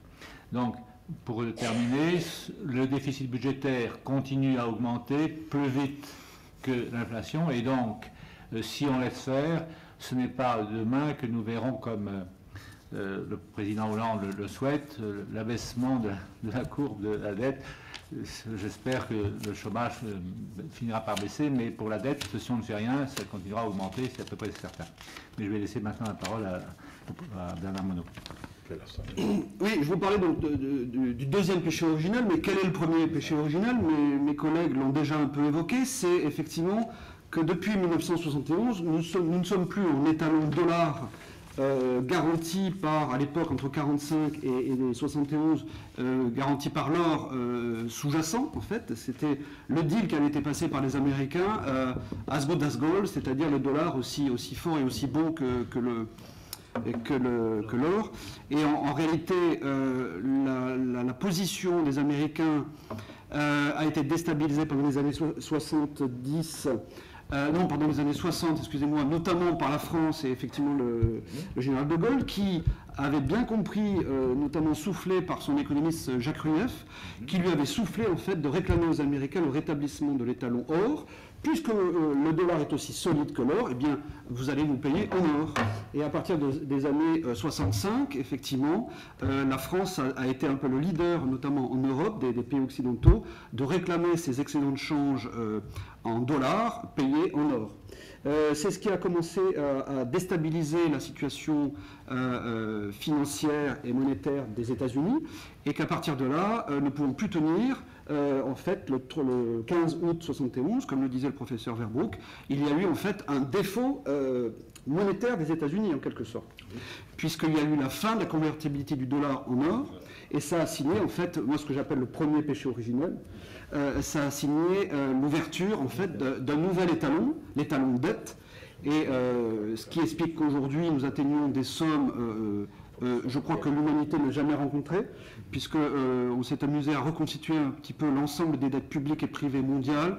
On arrive à des sommets de, tenez-vous bien, il faut parler en trillions de dollars, de 227 trillions de dollars, c'est-à-dire 1000 milliards de dollars, ce qui équivaut à 3 fois le montant de la croissance économique mondiale, qui est environ de 74 trilliards de dollars.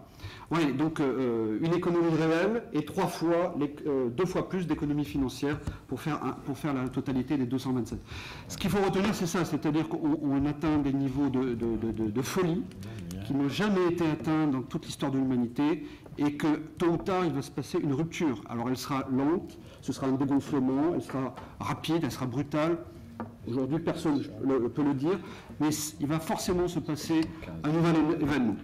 Donc ça, il faut quand même l'avoir bien en tête. Alors, quand on parle de la dette, de la monnaie, des banques, etc., il y a quand même un point central, c'est l'inflation, qui est très très peu évoqué.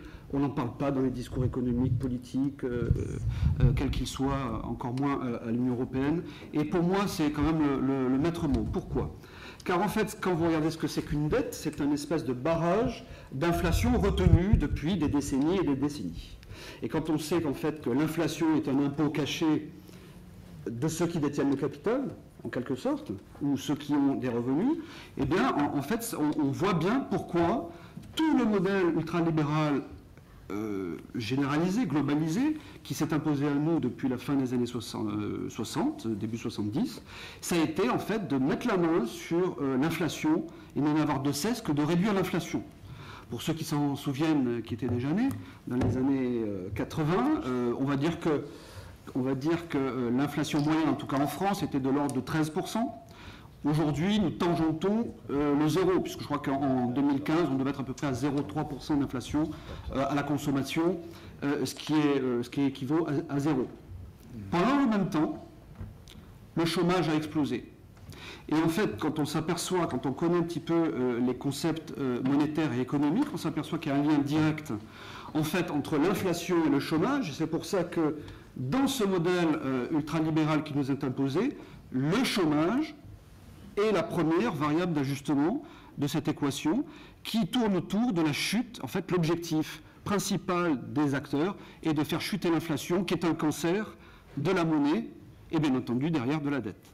Vous voyez, donc comme quoi tous les éléments se tiennent, tout est transversal, et c'est ce qui fait que nous essayons effectivement au sein donc, de la délégation française de l'ONF, en France, avec le Front National, nous avons mis en place ce que l'on a appelé le plan de désendettement de la France, qui pourrait être répliqué dans l'ensemble des États membres qui souffrent effectivement de dette, hein, donc tous les pays occidentaux. Sachez par exemple en Russie, l'ensemble des pays occidentaux, ils nous appellent les pays de la dette. Donc ça veut quand même dire ce que ça veut dire. C'est pas ça qui va nous démentir. De PIB de dette et nous sommes pas loin de 100%.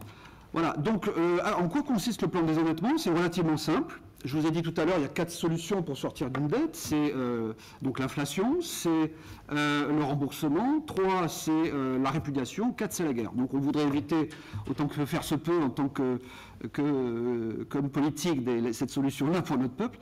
On retient quand même les deux premières. Le premier, l'inflation, et le deuxième, la rembourser. Donc on part de ces principes-là. Et donc nous avons simulé, modélisé un dispositif qui permet... grâce à la monétisation de la dette, c'est ce qu'a fait M. Draghi depuis le début de l'année 2015, c'est-à-dire ce que vous avez appelé depuis le début le plan de QE. Alors, le plan de QE, c'est le quantitative easing, pour que tout le monde sache et soit bien au courant de ce que ça veut dire, c'est-à-dire la planche à billets, mais non pas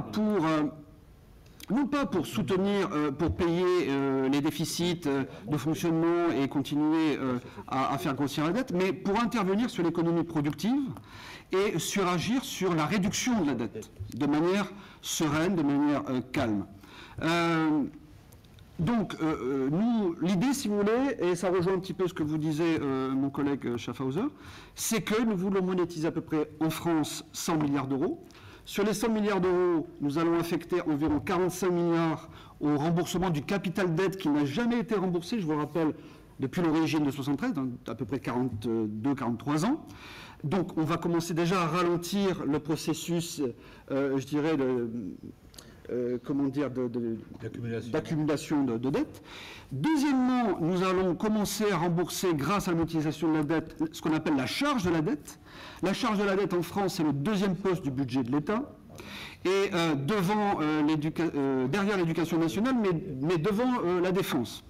Et curieusement, en France, le Front National est le seul à parler de ce poste de charge de la dette. Parce qu'effectivement, pour tous nos autres adversaires politiques, c'est tabou. La charge de la dette, il faut absolument la rembourser, quoi qu'il arrive. C'est même la première des choses, puisque c'est ce que nous avons fait depuis environ 43 ans. Dans les 2100 milliards de dettes, vous avez à peu près 75% qui est constitué exclusivement d'intérêts cumulés de l'ordre de 1750 milliards d'euros. Alors, il se trouve que notre bien-aimé président, depuis 2 ou 3 ans, a une chance extraordinaire parce que les taux d'intérêt sont proches de zéro, ce qui fait qu'il emprunte pour rembourser les anciennes dettes à un taux inférieur. Donc, les charges d'intérêt qui étaient de 50 milliards sont passées à 20 milliards ou 30 milliards. Donc là, il a quand même beaucoup de chance, ce brave... 43. Non, c'est plus que ça. Hein. 43 milliards. Ça a baissé. Alors, si vous voulez, donc, je vous ai dit 45 milliards, on arrive à 90 milliards, reste 10 milliards que nous souhaitons affecter, bien entendu, à l'économie productive, l'économie réelle, dont je vous parlais tout à l'heure, et non pas au soutien, comme le fait aujourd'hui la Banque Centrale Européenne, avec les fameux 1100, 1200, 1300 milliards d'enveloppe qui est allouée au niveau de l'Union, de la zone euro, hein, et affecter donc à l'économie réelle pour faire un plan de relance et de réindustrialisation du pays. Car nous avons besoin, pour effectivement relancer la machine économique, de rétablir une industrie solide, lourde, comme nous avions dans les années, il y a une vingtaine d'années, qui permettait de créer de la richesse, car l'objectif étant de faire de la création de richesse. Car la création de richesse crée les emplois, et les emplois, bien entendu, créent la prospérité d'une nation. Voilà un petit peu le processus global. Nous sommes les seuls, puisque ce plan de désendettement est inédit, il n'existe nulle part ailleurs, à ma connaissance, en tout cas en France, sauf erreur, je pense. Voilà. Et au-delà de tout ça, si vous voulez, ce qu'a évoqué le professeur Lumer, c'est que effectivement nous arrivons en taux, nous arrivons à une aberration aujourd'hui. C'est-à-dire que les taux sont en train de passer depuis quelques trimestres à un niveau négatif. Aujourd'hui, l'Allemagne, à partir d'une durée d'investissement de 5 ans, émet en négatif, en taux d'intérêt négatif. C'est-à-dire que c'est en quelque sorte la négation même du capitalisme, puisque le capitalisme doit prospérer sur un intérêt qui permet effectivement de rémunérer le risque pris sur le capital. Voilà. J'avais dit que la souveraineté monétaire est indispensable. Elle est indispensable, mais elle ne nous fera pas éviter les réformes structurelles profondes. Quand je rappelle que l'Allemagne, c'est 8 points de PIB de moins sur les entreprises, c'est un fait. Et il faudra faire des économies. Que l'Allemagne, c'est 8 plus 4, parce qu'actuellement, nous avons un budget équilibré, nous avons 4 de déficit, à peu près 12 points de PIB en moins de dépenses publiques. Et si vous passez de l'autre côté de la frontière, ce qui m'arrive souvent comme Strasbourgeois, vous vous rendrez compte que le pays est tout aussi social, si on peut le dire, que ne l'est le nôtre, et d'une certaine manière beaucoup plus, puisqu'il y a 5 points de chômage.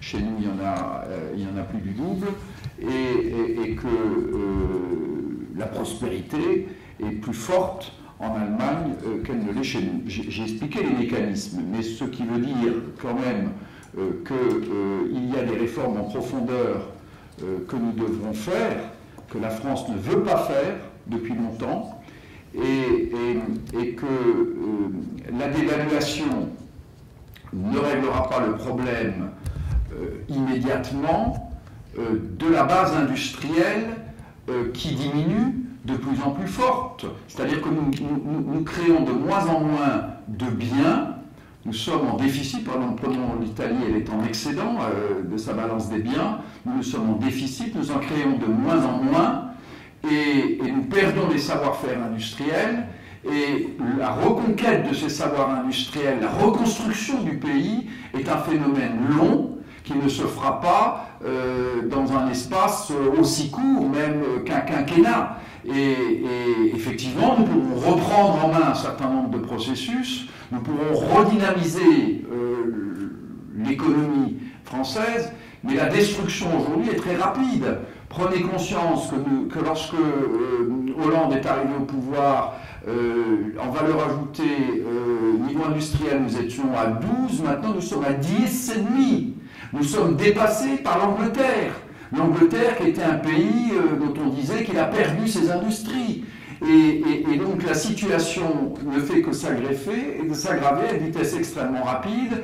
Et nous ne pouvons que promettre, d'une certaine manière, si nous voulons être honnêtes, de la sueur et du sang. Car cela va prendre beaucoup de temps et des difficultés à retrouver notre liberté, à retrouver notre souveraineté, à retrouver notre liberté, à reconstruire le pays pour être dans un pays de prospérité.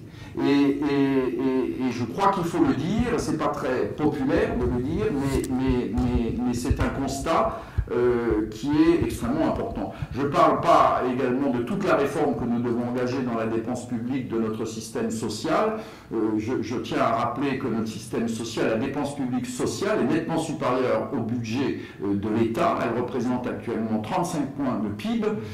Donc cela est extrêmement important. Et c'est une dépense que nous ne maîtrisons pas, parce qu'il y a le problème des retraites. Autrement dit, si on veut la maîtriser, ça voudrait dire diminuer les retraites, avec toutes les conséquences politiques que cela peut avoir, ou diminuer. Le problème de la santé est un peu différent, parce que le problème de la santé, il y a sans doute encore beaucoup de choses à faire, des économies à faire, en simplement supprimer le surnombre de cartes qui permettent de payer des médicaments à toute la planète.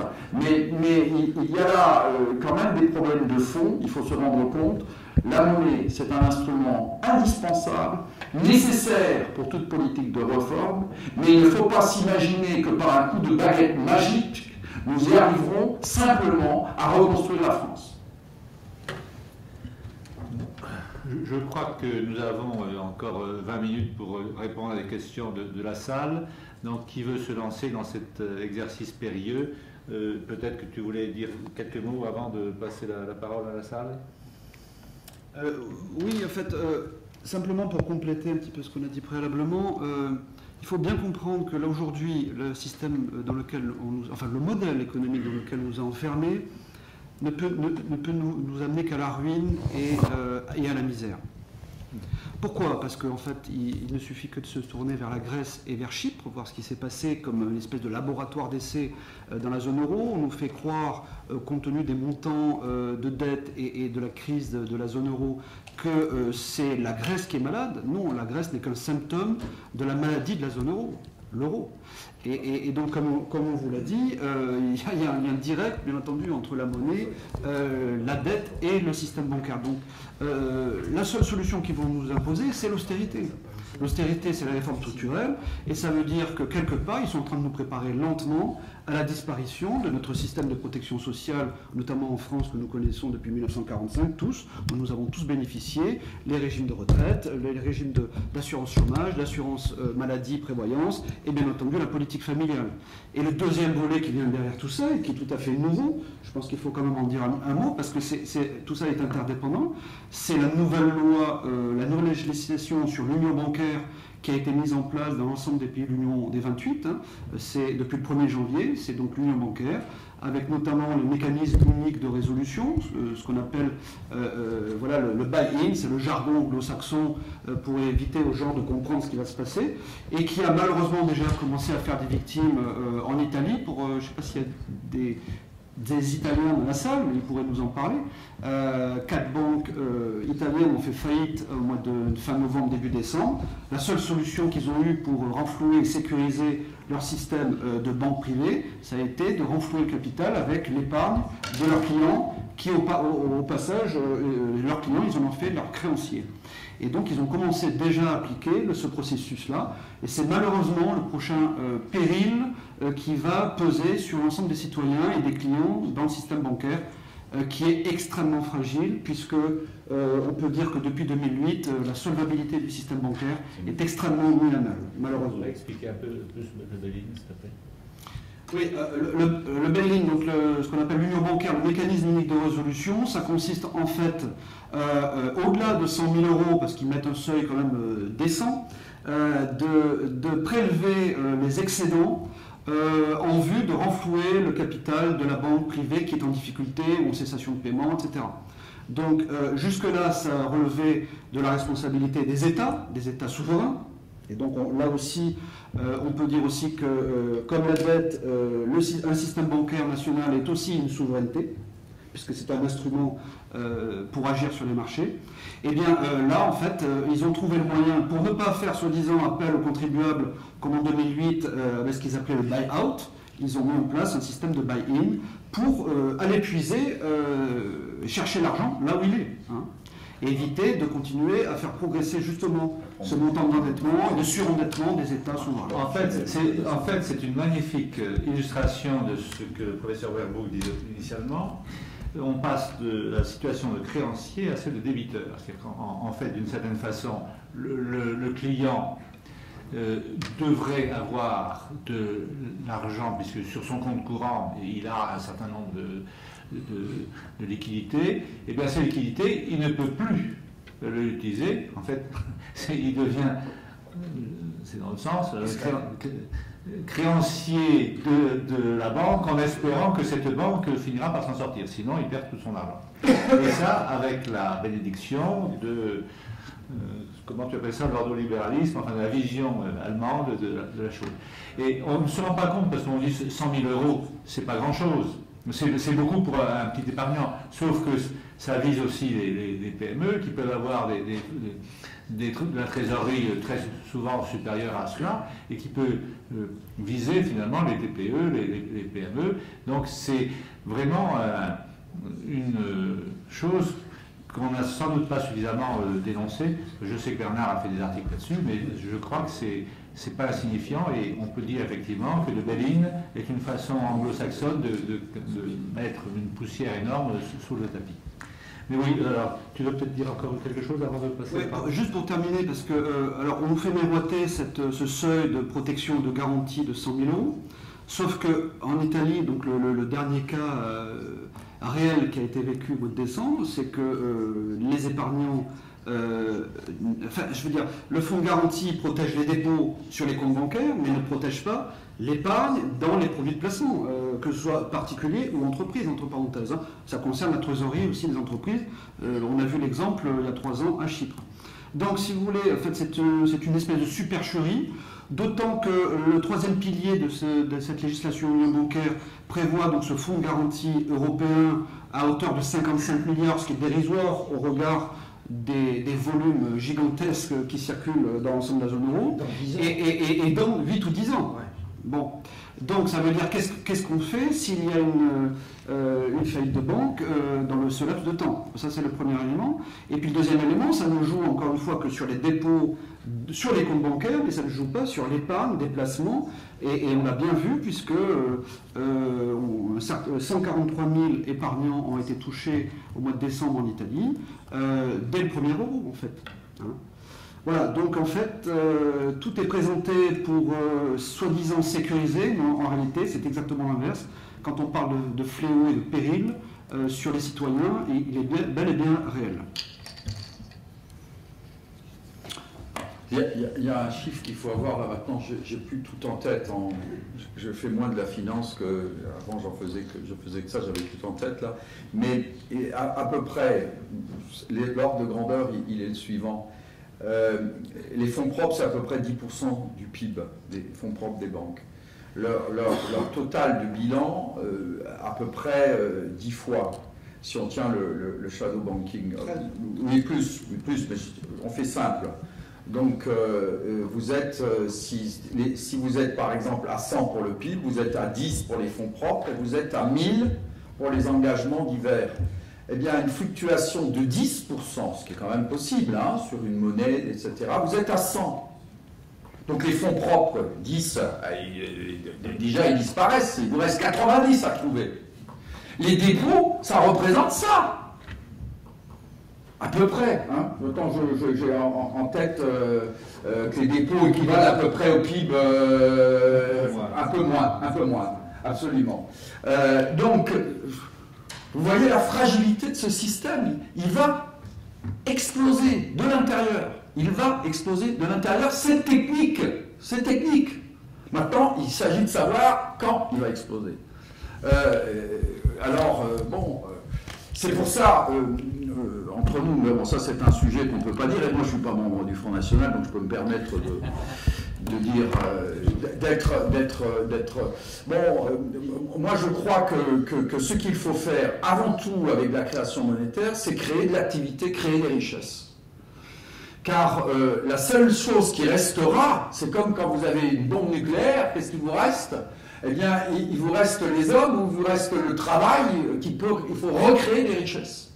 Par rapport aux besoins qui sont nombreux de nos populations, qui ne sont pas satisfaits. Et si on ne rentre pas dans le système de la finance qui recrée de l'économie, et de l'économie qui recrée du service, c'est-à-dire effectivement qu'on sort du système où c'est la finance qui a pris le pouvoir, eh bien si on ne rentre pas dans ce système-là, on ne peut pas s'en sortir, et la seule manière sans doute d'y arriver, ce ne sera pas par une grande programme politique, ce sera un système qui implosera de lui-même.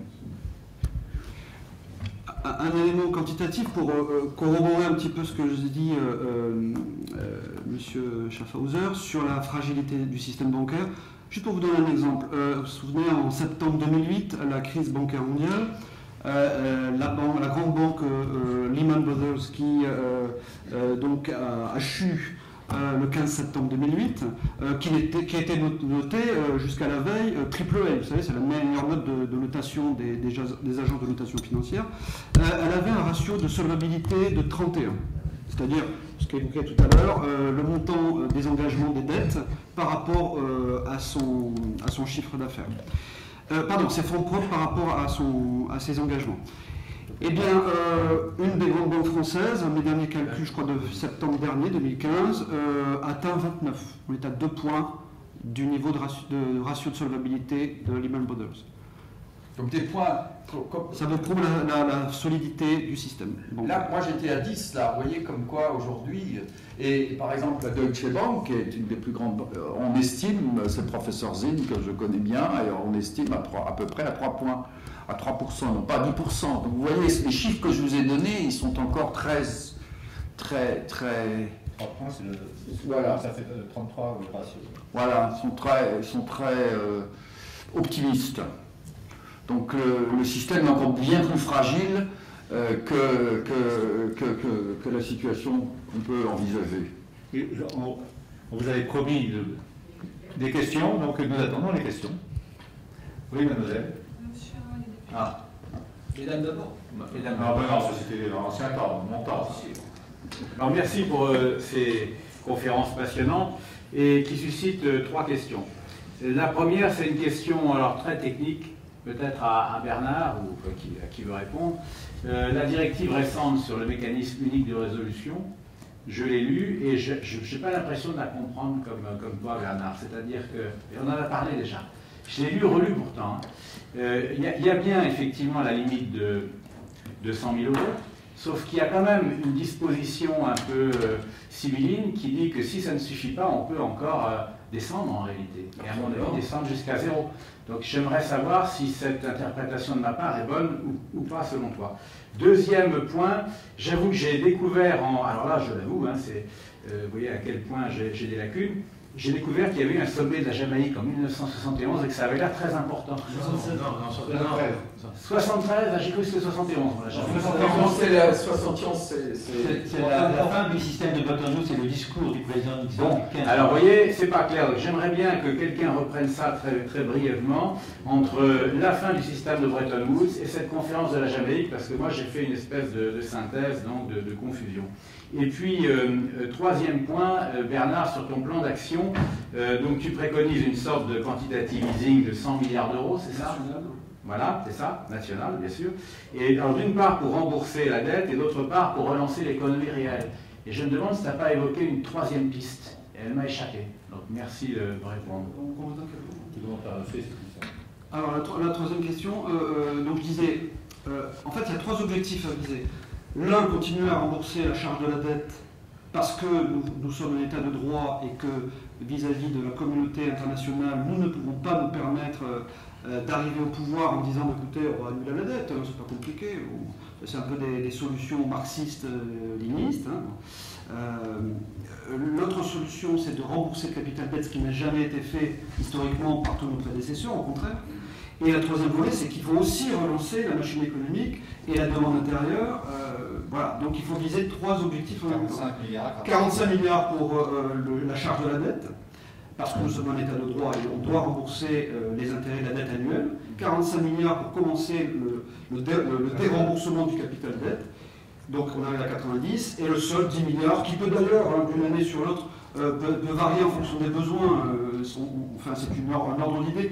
Simplement, moi j'ai suivi par rapport à ces chiffres-là le précepte de la Banque Centrale Européenne qui dit que en deçà ou jusqu'à 5% de création monétaire de la masse monétaire globale, ça ne génère pas d'inflation. Donc on en reste au précepte, donc il se trouve, ça tombe bien, 5% de la masse monétaire M3 en France, environ près de 2000 milliards d'euros par an, c'est à peu près 100 milliards, ça tombe bien. Donc on est parti de ce principe-là pour rester dans l'épure, si vous voulez, des contraintes et des règles qui sont voulues au niveau de la politique monétaire de la zone euro, parce qu'il n'est pas question non plus de tout chambouler, on respecte quand même les grands principes. Il y a 2 autres questions, monsieur le orateur. Voilà, je laisse les...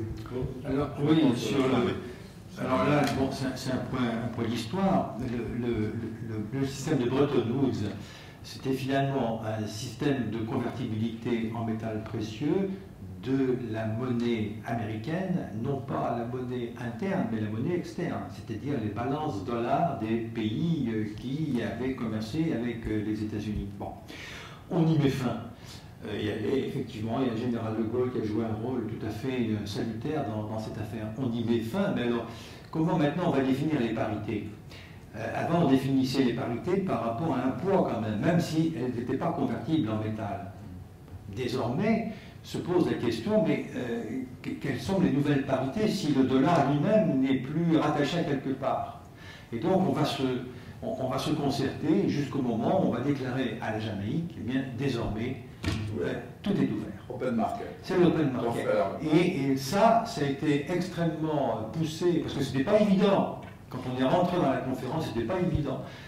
Mais effectivement, les banquiers avaient tout intérêt à créer d'instabilité. Donc on part d'un ordre monétaire stable, avec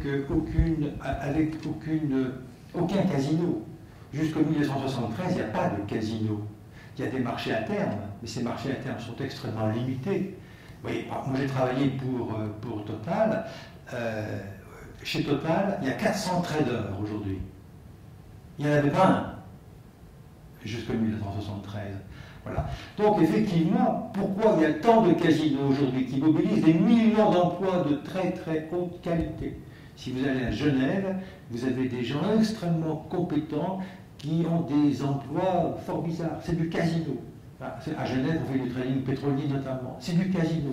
Bon, tout cela, ça a été inventé. Le point de départ, c'est la Jamaïque. Et c'est la renaissance de la City. C'est la renaissance de la City, parce que la City était bien dormante jusqu'en 1973. Voilà. J'ai répondu à peu près à la question. Alors, ceci est le point fondamental, parce qu'on passe des talons de taux de change à peu près fixes à des taux de change qui ne correspondent plus à une dimension politique. Alors, on passe à des taux de change flottants, qui sont donc attaquables par la finance, qui ne sont plus décidés par la politique et qui ne correspondent plus non plus à ce qui pourrait paraître normal.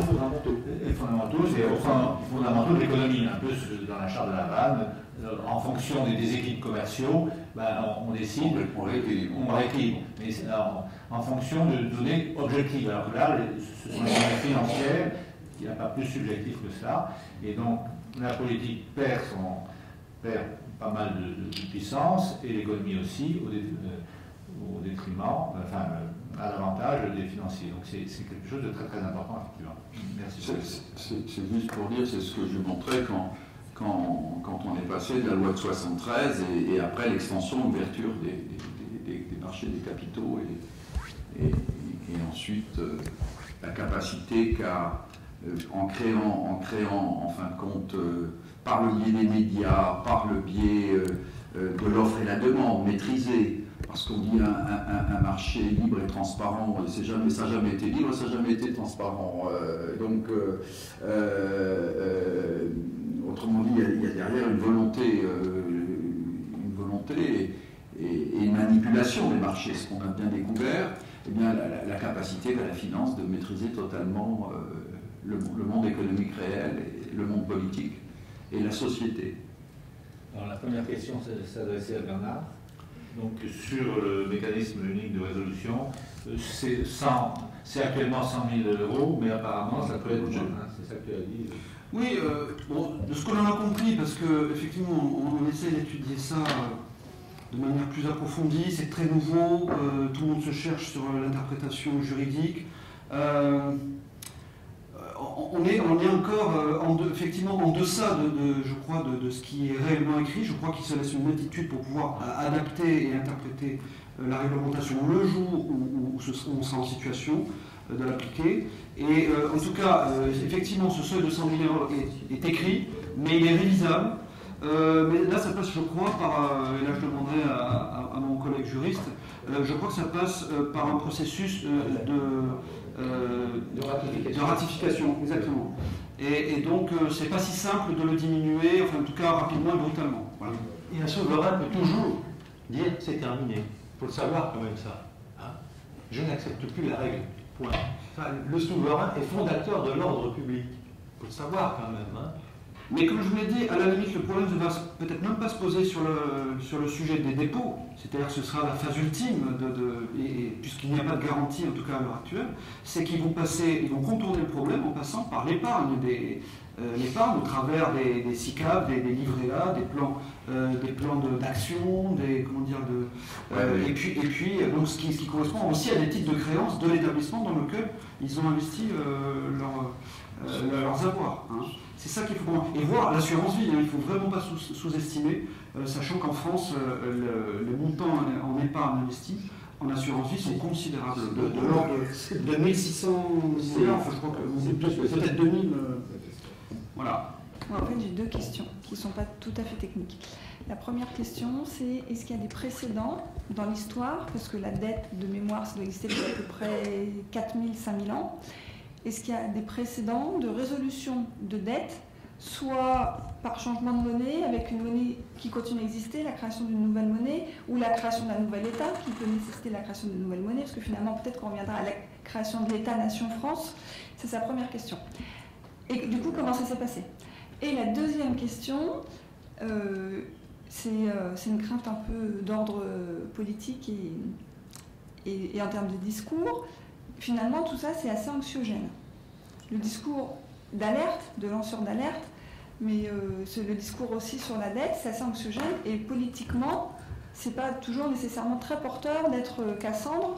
Et comment on résout cette équation d'apporter la mauvaise nouvelle et surtout peut-être de donner des perspectives, parce que j'ai l'impression que c'est un peu là que le bas blesse. Bon. Moi, je réponds juste sur la première en tant que théologien. On ne peut pas enfermer les gens dans la dette. On ne peut pas, parce que c'est une aliénation totale. Et c'est ce qui se passe actuellement. Et donc les sociétés antiques avaient décidé qu'on remettait 50 ans tous les 50 ans l'annulation de la dette. C'est pour ça que moi, mais maintenant ça, moi je ne suis pas un homme politique, enfin, je rentre en politique par effraction, par hasard, et je n'ai pas d'état d'âme là-dessus. L'annulation immédiate de la dette. Personnellement, je ne dis pas que c'est un discours politique, mais il est absolument impossible d'enfermer les personnes, les États, dans la dette. Parce que, au nom de quoi, surtout quand on a vu les principes, quand vous savez, par exemple, que sur les 2100 milliards de dettes, 1600 milliards, c'est les 1750 milliards, 1800 milliards, c'est les intérêts cumulés. Donc à un moment donné, c'est sans fin, vu notre croissance, vu notre développement. La seule manière d'ailleurs de sortir éventuellement, de rembourser notre dette, c'est de recréer de la croissance et du développement. C'est pour ça que je ne me préoccuperai pas, en ce qui me concerne, de rembourser la dette. Je me préoccuperai de retrouver de la croissance et de retrouver du développement économique. C'est la seule manière de rembourser la dette. La deuxième chose que je voudrais dire, c'est que s'il y a une crise financière grave, mais tout y passe, c'est ce que je vous ai dit, les 1000 par rapport aux 100, par rapport aux 10 des fonds propres des banques. Les banques qui sont engagées à 10 et qui ont des fonds propres de 10 et qui sont engagées à 1000. Tout y passe. Les 100% du PIB, la richesse du pays, y passe. Donc, de toute façon, c'est pas 100 000, c'est tout qui passe. Donc, on est bien dans une situation où il faut reconstruire. Et donc, aujourd'hui, il faut être à la fois pas anxiogène, dans le sens où, effectivement, il ne faut pas dire ça va se passer. Si, moi je le dis parce que c'est peut-être pas un discours politique, je suis sûr qu'on va vers une crise qu'on ne va pas maîtriser et une crise qui va être une explosion du système. Maintenant, je ne peux pas savoir quand, mais la meilleure manière de redonner confiance aux gens, c'est de décrire le projet que nous pourrions avoir si nous reprenons la maîtrise de notre monnaie. Alors je tiens aussi à dire, parce que beaucoup de gens ne font pas la distinction, et ça ne veut pas dire souveraineté monétaire obligatoirement sortie de l'euro. C'est une question technique, certes, mais j'aurais à m'expliquer peut-être là-dessus plus précisément, mais on peut très bien considérer que la Banque Centrale Européenne crée de la monnaie et l'octroie à chaque banque centrale. Et que la Banque de France utilise cette monnaie à ses propres fins. Et on peut très bien concevoir que l'État nation reprenne le contrôle de sa Banque de France et il va dire à la Banque centrale « j'ai besoin de ça pour engager les réformes qui sont nécessaires à ma politique, vous me donnez cette monnaie ou vous ne me la donnez pas. Vous ne me la donnez pas, je sors de l'euro, vous me la donnez, je reste dans l'euro. » C'est toujours un problème de souveraineté, c'est toujours un problème de refondation de l'ordre juridique, toujours. Et le souverain est le seul à refonder l'ordre du monde. C'est ça. Alors pour répondre aussi à votre question, il y a eu dans l'histoire que des dettes non remboursées et des décisions de dettes non remboursées. En France, 1797, à la sortie de la terreur, la dette des 2 tiers, bon ben voilà, on a annulé la dette des 2 tiers. Et puis l'Allemagne n'a pas payé ses dettes, on a annulé en 1953, je pense 50%, 60% de la dette allemande. On l'a annulé. Et c'est très bien, parce que de toute façon, l'Allemagne ne pouvait pas payer. Et on n'a pas annulé pour Versailles, et ça a fait la guerre. Oui, et on l'a pas fait. Sur Versailles, on ne l'a pas fait, et ça a fait la guerre. Donc effectivement, mais alors, la question qui part derrière votre question, c'est que derrière ces histoires de dettes, il y a des problèmes à l'intérieur de la société entre ceux qui en vivent et ceux qui en sont victimes. Donc effectivement, c'est un problème au sens de marque de lutte des classes. Eh oui, c'est clair. Simplement, ces classes aujourd'hui sont beaucoup plus complexes à travailler, puisque les classes moyennes, maintenant, ont d'épargne. Et donc c'est très compliqué, vous voyez. La lutte des classes au XXIe siècle est beaucoup plus complexe qu'au XIXe. Sans famille. Je le côté anxiogène qui va intervenir. Oui, sur l'aspect anxiogène, oui, c'est anxiogène, mais est-ce qu'il faut mettre la tête dans le sable et éviter de voir le problème? Je crois qu'au contraire, il faut en être conscient, il faut l'affronter. Et moi je dis, c'est mes collègues qui me disaient ça, que c'est pas la voiture pompier qui fait peur, c'est l'incendie. Donc à partir de là, si vous voulez, il vaut mieux être du côté des lanceurs d'alerte et apporter les solutions, bien entendu, qui vont avec. Il ne suffit pas que de dénoncer, de montrer du doigt, et puis de rester comme ça, devant les problèmes. Non, il faut apporter effectivement les solutions. Et effectivement, nous, au Front National, c'est comme l'immigration. Je veux dire, de dénoncer le fléau de l'immigration depuis 40 ans, il se trouve qu'aujourd'hui, malheureusement, ça nous donne raison, y compris dans des actes de terrorisme. Donc, si vous voulez, il faut prendre la mesure des problèmes et effectivement y apporter des solutions.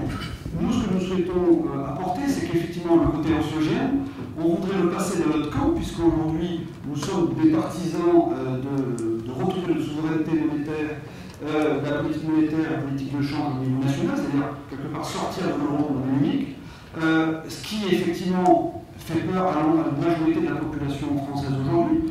Mais si on donc la peur est de notre camp, si on leur explique tout bonnement que l'union bancaire est le prochain fléau sur leur épargne et sur leurs dépôts dans les banques, peut-être que ceux qui votent aujourd'hui pour ceux qui veulent garder l'euro vont comprendre que la peur va passer dans leur camp. Et c'est un petit peu la tactique que nous envisageons d'entamer. Juste un petit complément, là je prends ma casquette pour une fois d'ancien prof de management. Tout changement est anxiogène, mais tout changement, surtout quand il n'y a pas d'une solution derrière. Il est évident que si on ne parlait que des problèmes sans apporter de solution, on serait irresponsable. Mais on est irresponsable aussi si on ne parle pas des difficultés. Oui, le changement est anxiogène, mais voilà notre solution pour aller au-delà. Sinon, effectivement, on ne fera rien et on attendra la catastrophe. Écoutez, je tiens à vous remercier au nom du mouvement pour avoir été si sage, ne pas avoir trop dormi, et j'espère que